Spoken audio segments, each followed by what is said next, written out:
Le journal du Off. Incarné ce matin par Hélène Terzian du service politique d'RMC. Bonjour Hélène. Bonjour Charles. On revient évidemment sur la nomination du nouveau gouvernement. Alors Hélène, on connaît les entrants, on en a beaucoup parlé. Mais on aimerait s'intéresser ce matin à ceux qui ont été approchés mais qui ont décliné. Tu veux ou tu veux pas? Tu veux, c'est bien. Ça valait bien une Si tu petite veux musique pas, quand même. Bon bah tant pis pour Philippe ouais. Juvin. C'est le premier à être sorti du bois hier. C'est lui qui a déclaré au Figaro avoir été approché par l'exécutif pour devenir ministre de la Santé.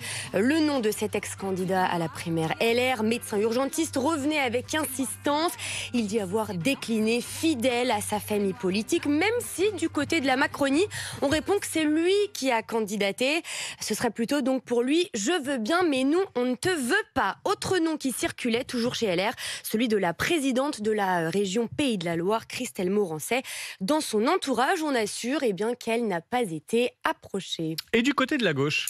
On sait que les appels du pied ont été nombreux de ce côté pour intégrer le premier gouvernement d'Elisabeth Borne juste après la présidentielle. Carole Delga, présidente socialiste de la région Occitanie, avait même été sollicitée pour Matignon. Et d'après nos informations, cette fois, elle aurait rencontré Elisabeth Borne il y a une dizaine de jours, qu'il aurait subtilement sondé.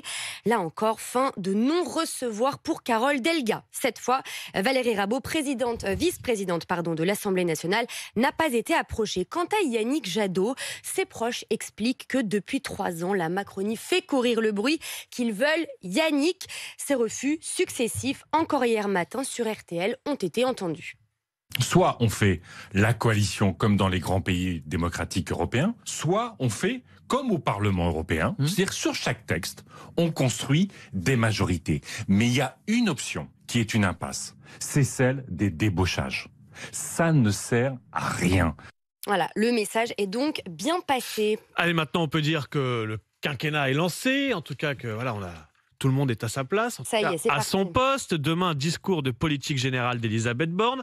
Et cette fois, c'est confirmé, la Première ministre renonce. Elle ne sollicitera pas la confiance du Parlement. Avec une majorité relative dans l'hémicycle, il y avait un risque qu'elle ne l'obtienne pas, cette confiance. Et si elle l'obtenait, explique un ministre, cela aurait été possible grâce à l'abstention du Rassemblement national qui joue la carte de l'opposition constructive. Or, obtenir la confiance ric-rac avec l'abstention du RN, ce serait tomber dans leur piège et ce serait très mal perçu par l'opinion. Au RN, l'état-major se montre indifférent. Ce n'est pas plus mal qu'il n'y ait pas ce foutu vote de confiance, explique un député RN. Ça évite les procédures, les gens veulent qu'on passe aux choses sérieuses. Allez, encore un peu de patience, la France Insoumise va déposer une motion de censure contre le gouvernement. Motion de censure qui a très peu de chances d'aboutir. Ouais, ça annonce une grosse journée demain à l'Assemblée. Et puis pour finir, Hélène, tiens, on va jeter un œil à la photo de famille du nouveau gouvernement qui pose quelques questions. Effectivement, alors vous la voyez à l'écran sur RMC Story. On y voit les 41 ministres dans les jardins de l'Élysée. Jusque-là, rien d'étonnant, mais c'est vrai que la disposition peut surprendre. Oui, c'est un petit peu petit, faut bien regarder.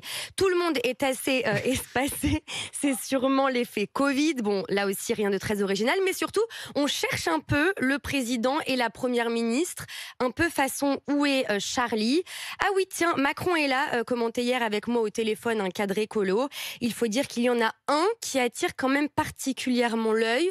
C'est qui, selon vous? Bruno Le Maire. C'est Bruno Le Maire. Bien joué, le ministre de l'économie qui a encore pris du galon. Il prend toute la lumière. À tel point que ce même conseiller écolo me confiait que si un étranger voyait hop comme ça d'un coup d'œil la photo, il se dirait immédiatement que c'est Bruno Le Maire le chef. On peut faire dire beaucoup de choses à une image, décryptée en off aussi. C'est aussi ça le journal du off. Toutes les coulisses de la politique le matin sur RMC Story. Il est 8h40. Tout de suite, c'est les meilleurs moments d'Apolline Matin.